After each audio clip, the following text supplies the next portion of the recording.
They'd said it was more likely for a snake to smoke than for the Brazilians to fight in World War II. Infantryman Geraldo Baeta de Cruz remembers those words as he looked proudly at the patches he and his comrades wear on their shoulders, a defiant emblem of a serpent puffing on a pipe. Patrolling deep in northern Italy's Apennine mountains, Cruz and his two fellow soldiers, Geraldo Rodrigues de Souza and Arlindo Lucio de Silva, might be a long way from their tropical homeland, but they're determined to prove Brazil's doubters wrong. The trio scan their surroundings for any sign of German movement. Suddenly, it comes, in the terrifying form of staccato machine gun fire. The Brazilians immediately dive for cover. From the endless streams of bullets flying their way, there could be hundreds of enemy soldiers out there, against just the three of them. Though the odds are stacked against them, Cruz, Souza, and Silva give as good as they get. As mortar shells come crashing down around them, they blast the enemy with round after round, until they hear their last clips make the dreaded ping. They have no more ammunition and no chance to escape. But you can bet your life these Brazilian smoking snakes won't surrender.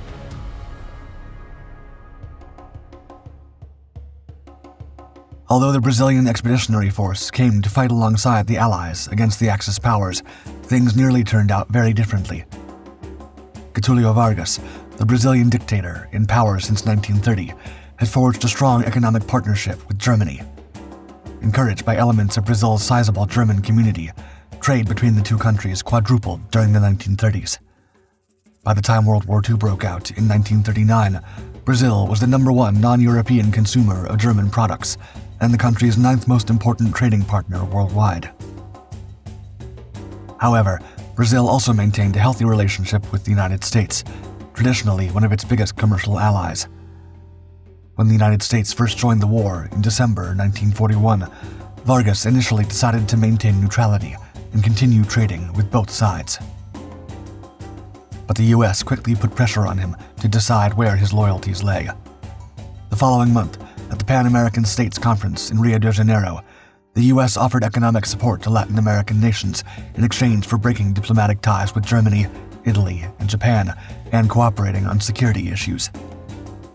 By the end of January, Vargas had severed relations with the Axis countries and allowed the US to set up air bases on Brazilian territory, while still officially remaining neutral. Yet the Germans no longer saw it that way. Incensed by Vargas's compliance with the Americans, they began launching U-boat attacks on Brazilian merchant vessels. These increased significantly from June 1942, where Hitler ordered the Kriegsmarine to punish the country with, quote, a submarine blitz. By August, 36 Brazilian ships had been sunk, claiming over 2,000 victims. Public opinion was reaching boiling point, as protesters took to the streets to burn Axis nations' flags, accompanied by chants of, quote, "We want war." On August 22nd, Vargas's government reluctantly succumbed to popular pressure and officially joined the Allies in the conflict. At first, Brazil's role was limited to offering the other nations materials and land. Frustrated with Vargas's cautious approach, the Brazilian people were growing restless. Media mogul Assis Chateaubriand attempted to take matters into his own hands, offering to personally finance a US-trained army made up of volunteers from all over Latin America, but the plan was blocked by the government in early 1943. It seemed Brazil's support would remain passive, leading to a popular saying that used the analogy of a snake smoking to express the unlikeliness of Brazilian troops ever taking part in the fighting, similar to the English phrase, "when pigs fly."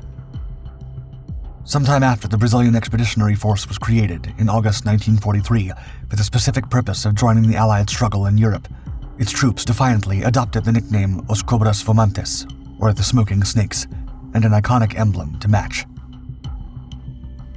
The Vargas regime believed that assembling the unit would be the best way to clearly prove Brazil's commitment to the Allied cause and improve its standing among the major world nations after the war, giving them greater influence on a global level. Originally, the force was intended to be an entire army corps of 100,000 troops, but due to the country's limited military infrastructure, equipment, and training resources, this was later cut down to a 25,000-man division, comprised of the 1st, 6th, and 11th Infantries from Rio de Janeiro, Sao Paulo, and Minas Gerais, respectively. General João Batista Mascarenhas de Moraes would lead them, and they would be part of the Allied 15th Army Group in Italy. Even with reduced numbers, providing the soldiers with the necessary tools proved challenging. When the 6th Regiment became the first to land in Europe on July 16, 1944, they arrived as a ragtag bunch with ill-fitting boots and uniforms, no weapons, and no equipment. They didn't even have a place to stay, and were forced to wait on the docks in Naples for some time, leading to severe criticism from the Brazilian media. As they began training under U.S. command, their first days in Italy were far from easy. Equipment took weeks, sometimes months to arrive, and even then, in much smaller quantities than required. Meanwhile, Italian locals are said to have thrown rocks at them, mistaking their gray uniforms for those of the Germans, and only realizing their error when they noticed the multiracial nature of the Brazilian units, something the Nazis would never have allowed. At the same time, the Germans, believing that the Brazilian troops were perhaps not fully committed to the Allied cause, began to bombard them with Portuguese-language propaganda and even a daily radio broadcast from Berlin called Hora Auriverde, meaning the gold-green hour, referring to Brazil's national colors. Yet, the Brazilian resolve could not be broken. From late August, they began participating in missions alongside the U.S. 370th Infantry, and the following month, they took several towns as they made their way north, including Massarosa and Camaiore, as well as Monteprano and the Serchio Valley. It soon became clear that what the soldiers of the Brazilian Expeditionary Force lacked in experience, they made up for in enthusiasm. However, the Smoking Snakes would soon come up against their greatest challenge yet. As they neared the northern Apennine Mountains, not only was the harsh Italian winter setting in, a drastic change from the tropical climate they were accustomed to, but they were to face the impenetrable German defensive line, known as the Gothic Line. The opposing forces would meet one another at Monte Castello, on the border of the regions of Tuscany and Emilia-Romagna. It was vital for the Allies to capture this strategic hill, securing a safe passage to the city of Bologna, which they aimed to take from the Germans before Christmas, and crucially, before the arrival of the winter snow. The battle began on November 24th, with the Brazilian 6th Infantry and the U.S. Task Force 45 working together to attack the German Army Group C, which was dug into the hillside with several artillery positions. Though recent bad weather had turned the ground into a muddy bog, the Allies advanced quickly. The Americans captured nearby Monte Belvedere, and from there were able to get to the crest of Monte Castello on just the second day of fighting. The Germans quickly responded with a forceful counterattack that made the Brazilian and U.S. forces relinquish almost all their newly gained ground, apart from Monte Belvedere. Undeterred, the Allies regrouped and planned a new attempt to take the hill for November 29th. This time, the Smoking Snakes would be at the forefront. However, the night before the assault, their plans were thrown into chaos by an unexpected German attack that put Monte Belvedere back in enemy hands, leaving the Allied flank exposed. Though this led General Mascarenhas de Moraes to consider delaying the Brazilian attack, he eventually decided to go ahead with it regardless. It turned out to be a big mistake. Though the Brazilians initially made some progress, the mud was so thick that supporting U.S. tanks were immobilized. Heavy rain clouds also ruled out assistance from the Air Force. The Smoking Snakes were left to face the brutal response from the German artillery on Monte Castello alone. By nightfall, they had been pushed back to where they had started from, suffering 190 casualties, the biggest blow to Brazilian forces in the campaign so far. If the Allies were to achieve their goal of taking Bologna by Christmas, they desperately needed that hill. On December 5th, Mascarenhas de Moraes received the order to launch a fresh attack on Monte Castello. Perhaps, in this third attempt, they would have better luck. However, when the attack got underway a week later, the weather conditions were just as miserable as before. 2 Brazilian battalions courageously pushed forward in the freezing rain. Once more, relentless German artillery fire held them off. This time, 130 Brazilians were wounded, with 20 losing their lives. As the Smoking Snakes tried to recover from this third frustrating defeat, the rain in the northern Apennine Mountains turned to snow. It was not only the first time the vast majority of the Brazilians had ever experienced such a phenomenon, but it also represented a major obstacle to the Allies. Their plans to capture Bologna before its onset now lay in ruins. With temperatures dropping far below zero, there was little for them to do but wait it out. As 1944 rolled into 1945, the Smoking Snakes still found themselves stuck in the bitter cold of their first European winter, unable to advance. Finally, on February 18th, the weather had improved sufficiently for the Allies to start planning a new attack. Over 2 months after their last attempt, the Brazilians would try once more to take Monte Castello as part of a larger Allied offensive known as Operation Encore. Having already failed to capture the hill 3 times, General Mascarenhas de Moraes couldn't afford to lose. This time, instead of sending just 2 Brazilian battalions into battle, he would send 3. As night fell on February 20th, the Smoking Snakes got into position around Monte Castello, supported on their left flank by the elite U.S. 10th Mountain Division, which was to take nearby Monte della Torraca. As the clock struck 6 a.m., the assault began. The Germans were determined to defend the hill with everything they had. The Brazilians kept moving forward across the challenging terrain as artillery shells and machine gun fire raged around them. The battle was tough and lasted all day. Soon after 4 p.m., General Cordeiro de Farias, leader of the Brazilian Artillery Division, launched a devastating barrage on Monte Castello's summit, providing cover for the Brazilians to reach the higher parts of the slope. By 5:30 p.m., they'd fought their way to the top, arriving even before the 10th Mountain Division had made it to the peak of Monte della Torraca. As the evening set in, the Smoking Snakes moved quickly to secure their hard-won position, occupying the German trenches and bunkers. After 3 months and as many failed attempts, victory finally came at Monte Castello. The Brazilian Expeditionary Force had proved itself a valuable component of the Allied war effort, overcoming brutal, unfamiliar weather, difficult terrain, lack of experience, and doubts about their capabilities. They had not only established a fearless reputation for themselves among the other Allied nations, but with the enemy too.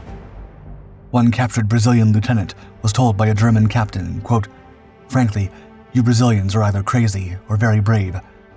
I never saw anyone advance against machine guns in well-defended positions with such disregard for life. You are devils." Though the Brazilians had achieved great success at Monte Castello, the Italian campaign was far from over. As they continued advancing north, they set their sights on Montese, a major German stronghold in the Po Valley. They sent small reconnaissance patrols to inspect the area, clear minefields, and make any necessary changes to their maps. One such patrol was made up of infantrymen Geraldo Baeta de Cruz, Geraldo Rodrigues de Souza, and Arlindo Lucio de Silva. On April 14th, while returning from their mission, they were suddenly ambushed by a sizable German force. Quickly taking cover from the incoming machine gun fire, they realized the dire situation they were in. They were seriously outnumbered, had no way to retreat safely, nor could they call for reinforcements. Many soldiers would have surrendered, but not these 3 Smoking Snakes.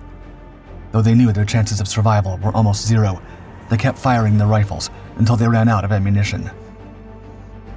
Still, they refused to surrender. Instead, Cruz, Souza, and Silva turned to the last weapons they had left, their bayonets. Fixing the blades to their rifles as mortar shells crashed around them, they leapt into an epic charge, yelling at the tops of their voices as they sprinted toward the enemy, before falling to the German bullets. The Germans were significantly impressed by the men's incredible bravery and buried them with the marker Drei Brasilianischen Helden, meaning 3 Brazilian heroes.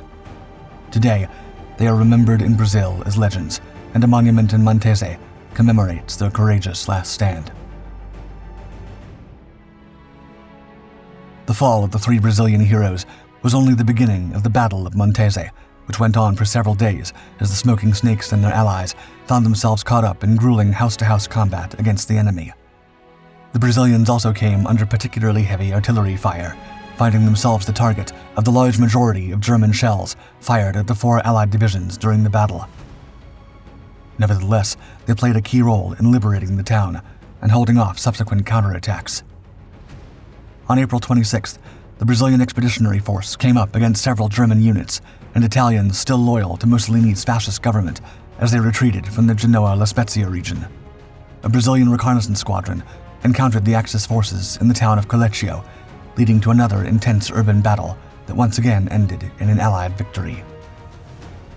After securing Colecchio, the Brazilians and their allies pursued the Axis troops to Fornovo di Taro, where the German 148th Infantry Division made its last stand before General Lieutenant Otto Freder Pico surrendered to the Brazilian General Olimpio Falconieri de Cunha, thus handing over more than 13,000 Axis troops to the Smoking Snakes.